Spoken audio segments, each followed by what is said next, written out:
விருதுநகர் மாவட்டம் கிருஷ்ணன் கோவிலில் கல்வி பணியில் கடந்த 34 ஆண்டுகளாக சிறப்பாக சேவையாற்றி வரும் VPMM கல்வி நிறுவனங்கள், கலை மற்றும் அறிவியல் கல்லூரி, பொறியியல் கல்லூரி, நர்சிங் கல்லூரி, கல்வியியல் கல்லூரி உள்ளிட்ட பல்வேறு கல்வி நிறுவனங்கள் ஒரே வளாகத்தில். மாண்புமிகு பேரவைத் தலைவர் அவர்களே, மாண்புமிகு முன்னாள் அமைச்சர் அவர்கள் பேசுகிற போது சொன்னார்கள், இதுவரையிலும் சரித்திர வரலாற்றில் டன்னுக்கு 4000 ரூபாய் கொடுத்த சரித்திரம் முதலிலே தமிழ்நாட்டில் நடைபெற்றிருக்கிறது என்பதை நீங்கள் உணர்ந்திருக்க வேண்டும். அது முதலமைச்சர் போது அறிவித்திருக்கிறார். நெல் விலையும் அதே நேரத்தில் உயர்த்தியிருக்கிறார். உங்களை காட்டிலும் 2 மடங்கு உயர்த்தியிருக்கிறார்கள். ஆகவே ஒரு வரலாற்றை இன்றைக்கு தமிழ்நாட்டில் படைத்திருக்கிற ஒரு முதலமைச்சராக, விவசாயியை வாழ வைக்கிற முதலமைச்சராக இன்று இருக்கிறார் என்பதை நாடு அறிந்து கொண்டிருக்கிறது. உங்களுக்கு தெரியவில்லை என்பதுதான் வேதனையாக இருக்கிறது. பேரவைத் தலைவர்களே, நாங்கள் இப்போ நாங்களும் கடந்த இதே இடத்துலலாம் உட்காந்து சொன்னேன், நாங்கள் கரும்பு விலை அறிவித்து விட்டு அடுத்த பட்ஜெட்டில் நாங்கள் கரும்புக்கு டன்னுக்கு 4000 ரூபா கொடுப்போம் என்று இதே இடத்துல இருந்து அமர்ந்து தான் நான் சொன்னேன். இடைக்கால பட்ஜெட்டு தயாரிக்கும் போது அவர் செங்கோட்டையன் அப்போ இல்லை நிற்கிறேன், அப்போ ரிசைன்மெண்ட்டார் எம்எல்ஏ நிற்கிறேன், அப்போ ரிசைன்மெண்ட்டார். அப்போ அவர் இல்லை 4000 ரூபா கொடுப்போம்னு சொல்லி அந்த இடத்துல உட்காந்து அறிவித்தேன். நாங்கள் அதே போல் நெல் விலையை நாங்கள் 2550 ரூபா கொடுத்தோம்.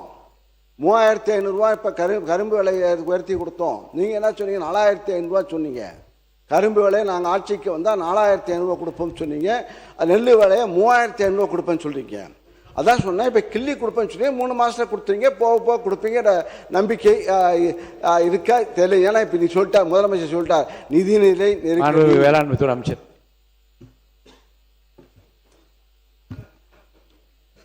இருந்தாலும் புள்ளி ஓரமாக சொல்லணும்.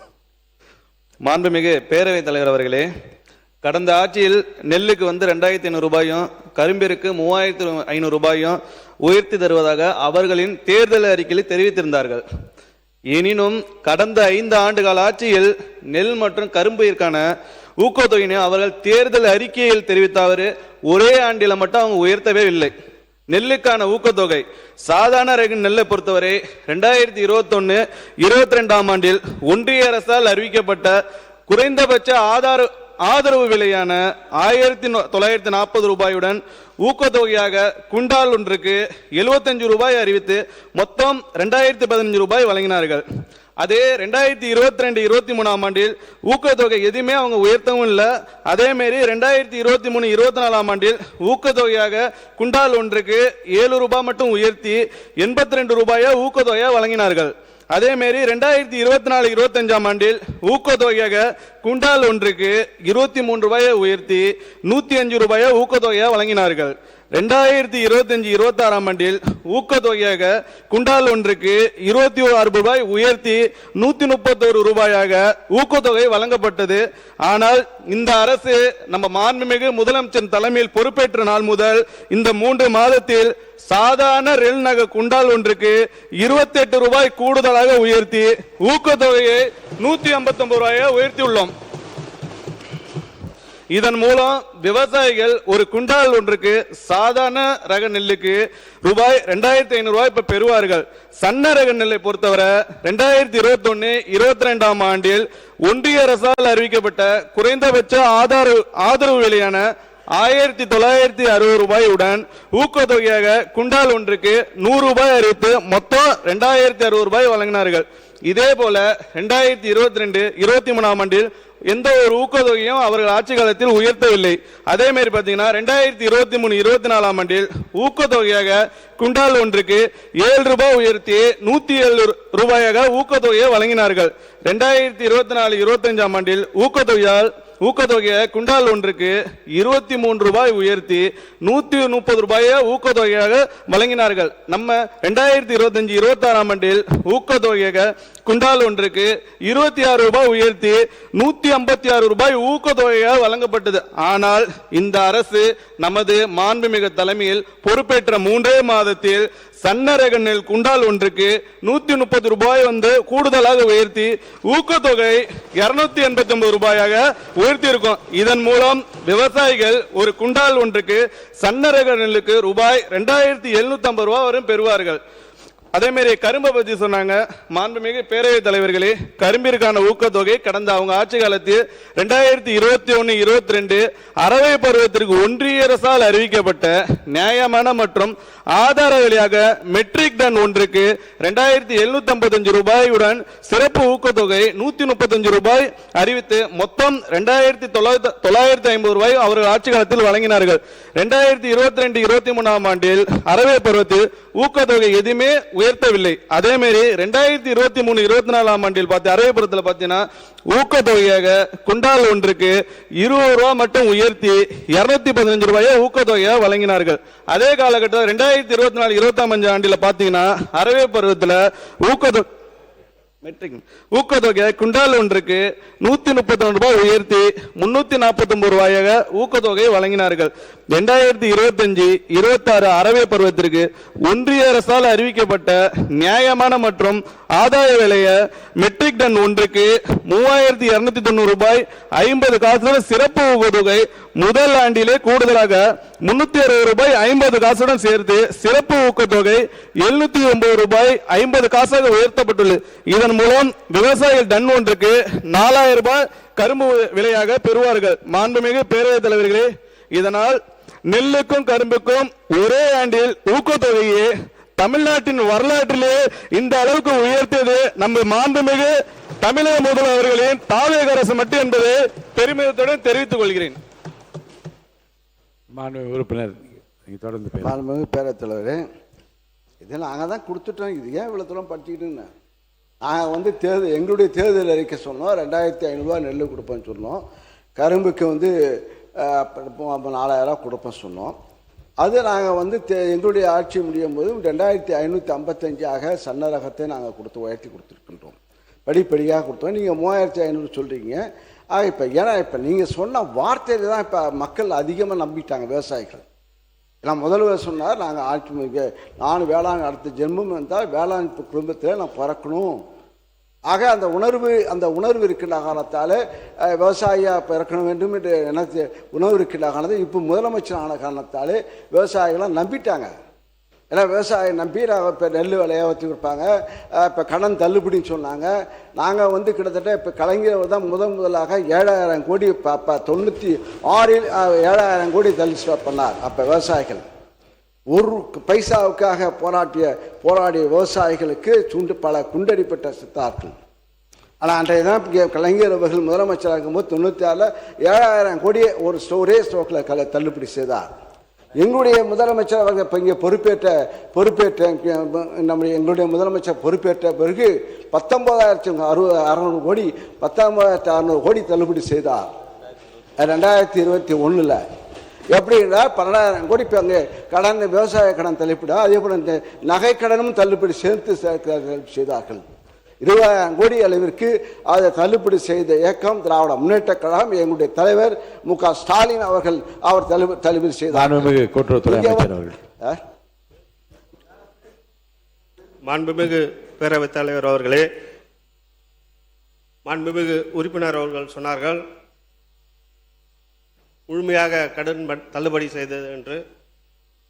இந்திய ரிசர்வ் வங்கியின் 28/11/2025 ஆண்டு தேதியிட்ட அரசு கடன் தள்ளுபடி திட்டத்துக்கான வழிகாட்டு நெறிமுறைகளின்படி பயிர்க்கடன் தள்ளுபடிக்கான முழு தொகையும் அரசு 45 முதல் 60 நாட்களுக்குள் முழுமையாக செலுத்த வேண்டும் என்ற அடிப்படையில் தமிழ்நாடு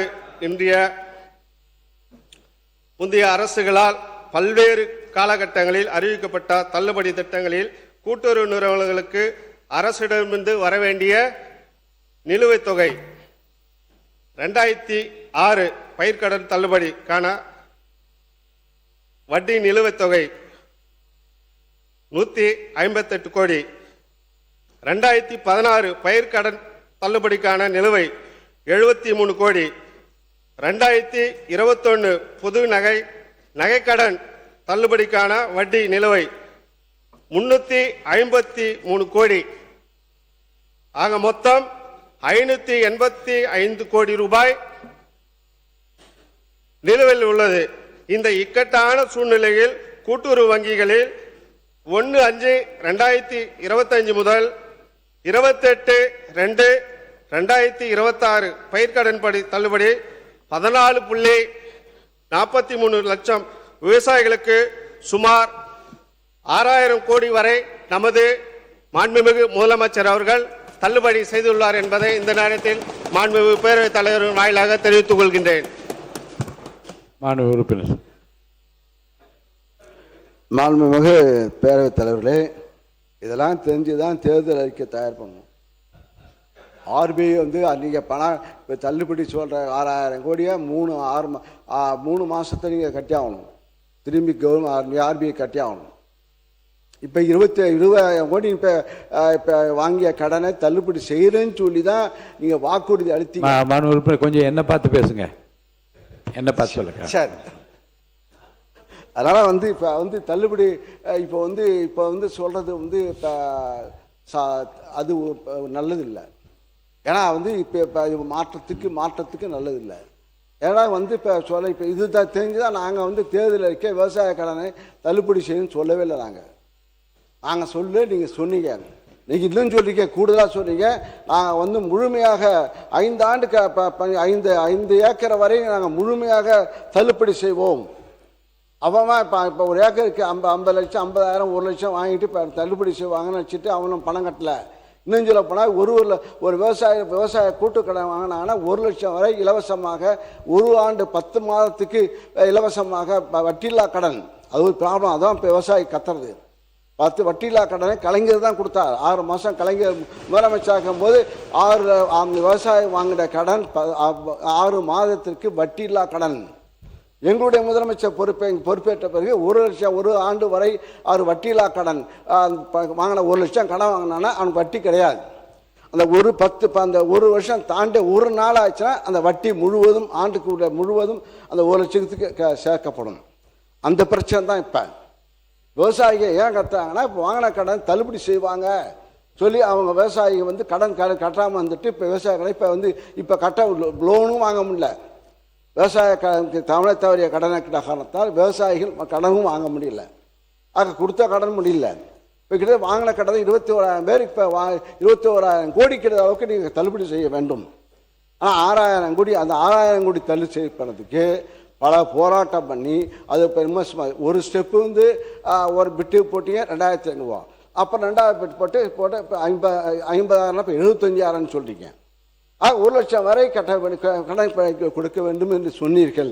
அது கொடுக்கவில்லை. அது வேற சொல்றீங்க. இப்போ ஆண்டுக்கு நாங்கள் முன்கடனாக விவசாயிகளுக்கு ஆண்டுக்கு 15,000 கொடுப்போம் தேர்தல் அறிக்கையில் அறிவித்திருக்கின்றீர்கள். ஆண்டுக்கு விவசாயிகளுக்கு பணம் கொடுப்போம் என்று அது இந்த பட்ஜெட்டை கொடுக்கவே இல்லை. ஆக எல்லா கடனும் நீங்கள் சொன்னது தான். ஆக இதையெல்லாம் இப்போ என்னுடைய முதலமைச்சர் பொறுப்பேற்ற பிறகு அவர் மகளிர் உரிமை தொகை கிட்டத்தட்ட 1,31,00,000 நாங்கள் சொன்ன தேர்தல் அறிக்கை நாங்கள் சொன்னால் 1,31,00,000 பெண்களுக்கு மாதம் 1000 ரூபாய் கொடுத்தோம் தொடர்ச்சியாக கொடுத்து கொண்டிருக்கின்றோம். அது நீங்கள் சொன்ன பிறகு அது கொடுக்கின்றீர்கள். அதே போல் அங்கே நான் முதல்வன் திட்டத்தின் மூலமாக 48 லட்சம் மாணவர்கள் இளைஞர்கள் இங்கே சிறப்பு பயிற்சி பெற்று வேலைவாய்ப்பு தகுதிக்குரியவர்களாக இங்கே எங்களுடைய முதலமைச்சர் காலத்தில் உருவாக்கப்பட்டது. இன்னும் சொல்ல போனால் IAS IPS முதன்மை இங்கே தேர்தலாம் இப்போ முன்னெல்லாம் 20 பேர் 10 பேர் தான் தேர்ச்சி பெற்றார்கள். இந்த நான் முதல்வன் திட்டத்தில் இங்கே கொடுத்து அது ஊக்கத்தொகையும் கொடுத்து பொருளாதார உதவி செய்து IPS கிட்டத்தட்ட 57 பேர் நம்முடைய மாவட்ட தமிழகத்தில் 57 இளைஞர்கள் மாணவர்கள் இங்கே தேர்ச்சி IAS IPS ஆக வெற்றி பெற்றிருக்கின்றார்கள். அது எங்களுடைய முதல்வர் இந்த MK ஸ்டாலின் அவர்கள் செய்த சிறப்பு திட்டமாக இருக்குது. ஆக இது அதே போல விடியல் பேருந்து மூலமாக 45% பெண்கள் இப்போது வேலைவாய்ப்பு மூலமாக பெற்று இந்தியாவிலே தமிழ்நாட்டில் இருக்கின்ற பெண்கள் தான் 45% பேர் வேலைக்கு செல்கின்றார்கள். பல வேலைக்கு செல்கின்றார்கள் தொழிற்சாலைக்கு. காரணம் விடியல் பேருந்து. அதை விடியல் எடுத்துட்டு நீங்கள் மகளிர் பேருந்துன்னு ஆக்கிட்டீங்க. ஆக திட்டத்தை பார்த்திருக்கின்றீர்கள். எங்களுடைய எதிர்கட்சி தலைவர் உதய ஸ்டாலின் அவர் என்னைக்கு பொறுப்பேற்றாரோ அன்றிலிருந்து இரவு பகலாம மழையாக இருந்தாலும் வெள்ளமாக இருந்தாலும் மாற்று இன்னும் சொல்ல போனால் அவருடைய காலத்தில் இங்கே இளைஞர்களுக்கு விளையாட்டு பயிற்சி ஒவ்வொரு ஊராட்சியிலும் விளையாட்டு பொருட்கள் வழங்கப்பட்டு கிரவுண்டு வழங்கப்பட்டு நல்ல ஆரோக்கியமான இளைஞர்களை உருவாக்க வேண்டும், நல்ல இளைஞர்களை உருவாக்க வேண்டும் என்ற நோக்கத்திலே அவர் உழைத்த அவர் ஸ்போர்ட்ஸ் டெவலப்மெண்ட் அந்த டிபார்ட்மெண்ட்டை அவருக்கு ஊர் பூராக கிராமம் பூராக விளையாட்டு பயிற்சி, அதே போல் வெளிநாடு உலக அளவிலே அங்கே விளையாட்டு போட்டிகளுக்கு தமிழ்நாடு நோக்கி வந்த சாதனை புரிந்தவர் எங்களுடைய எதிர்கட்சி தலைவர் இங்கே ஸ்டாலின் அவர்கள். அவர் மகாபலிபுரத்தில் அவர் ஒரு ஈவெண்ட்ஸ் நடத்த உலக அளவு செஸ் போட்டி, அதே போல் சென்னையிலே இங்கே விளையாட்டு போட்டி நடத்தினார்கள். உலக அளவுக்கு கார் ரேஸ், கார் உலக அளவிலே கார் கலந்து கொள்கிறது. ஆக இவ்வளவு சாதனை செய்கின்றோம். ஆக இப்போ விவசாயிகளும் மகிழ்ச்சியாக இருந்தார்கள். 5 ஆண்டு காலத்தில் விவசாயிகளும் மகிழ்ச்சியாக இருந்தார்கள். இங்கே இருக்கின்ற விவசாய பெருங்குடிக்கு சொல்கிறேன், இங்கே முன்னாள் அமைச்சர் OPS அவரும் விவசாயி தான் நினைக்கிற. OS மணி அடிக்கடி சட்டமன்றத்தில் எழுந்துச்சு எங்களுக்கு அந்த பட்ஜெட் காலத்தில் ஆலோசனை கூறுவார்கள். இன்னும் சொல்ல போனால் பாட்டாளி கட்சி நம்முடைய ஐயாவும் சரி, மரியாதைக்குரிய அன்புமணியாவும் சரி, நிழல் பட்ஜெட் போடுவாங்க. இந்த சிவகுமார் அப்புறம் பட்ஜெட் இந்த நிழல் பட்ஜெட்டை பார்த்து சார் நான் சொல்லுங்க சார் முடிச்சிடும். 40 நிமிஷம் ஆயிடுச்சு. நிழல் பட்ஜெட் போடுவாங்க. அதையெல்லாம் நாங்கள் வாங்கி அதில் உள்ள கருத்துக்களை நாங்கள் கேட்டு இங்கே இருக்கின்ற உங்கள் ஆட்சிக்கு முட்டு கொடுக்கின்ற தலைவர்கள்லாம் இப்போ இங்கே உங்களை பற்றி பேசுகின்றார்கள். அப்பா எங்களெல்லாம் பேச தூக்கி ராஜேஷ் அவர் கருத்துக்கு பாராட்டுவார். ராஜேஷ் எங்களை பாராட்டுவார் வேளாண் பட்ஜெட்டில். அதே சிவகுமாரை பாராட்டுவார், ராமச்சந்திரன் பாராட்டுவார், இங்கே கம்யூனிஸ்ட் மாரிமுத்து, அதே போல் நாகை கேவல மாலிக்கு பேசுவார், பாராட்டு பேசுவார்கள். அண்ணன் செங்கோட்டை தான் பேசல. மாண்பு உறுப்பினர் இந்த முட்டு கொடுத்த வார்த்தையை மட்டும் நான் அவைக்குள் நினைக்கிறேன். ஏன்னா வாழைக்கு நாங்கள் ஒரு திட்டம் சேர்த்துருக்கீங்க, வாழைக்கு முட்டு கொடுக்க திட்டம் நாங்கள் கொடுத்தோம். அதுக்கு வாழைக்கு முட்டு கொடுக்க திட்டம் எங்களுக்கு நாங்கள் போடல. அது அந்த இப்போ அந்த திட்டத்தை அறிவிச்சிருக்கீங்க, ஹார்டிகல்ச்சர் டிபார்ட்மெண்ட்டில் கொடுக்குற திட்டம். அதுபோல் இந்த ஆட்சிக்கு முட்டு கொடுத்துக்கிறார்கள். சொல்லக்கூடாது, திரும்பி ஆட்சின்னு சொல்ல போனால் அந்த வார்த்தை வேணாம். வேறு வார்த்தை உங்களுக்கு தெரிந்தால் வேறு வார்த்தை வேறு வார்த்தை சொல்லுங்க. நீங்க சார் மாண்பு அறநிலையத்துறை அமைச்சர் சார்.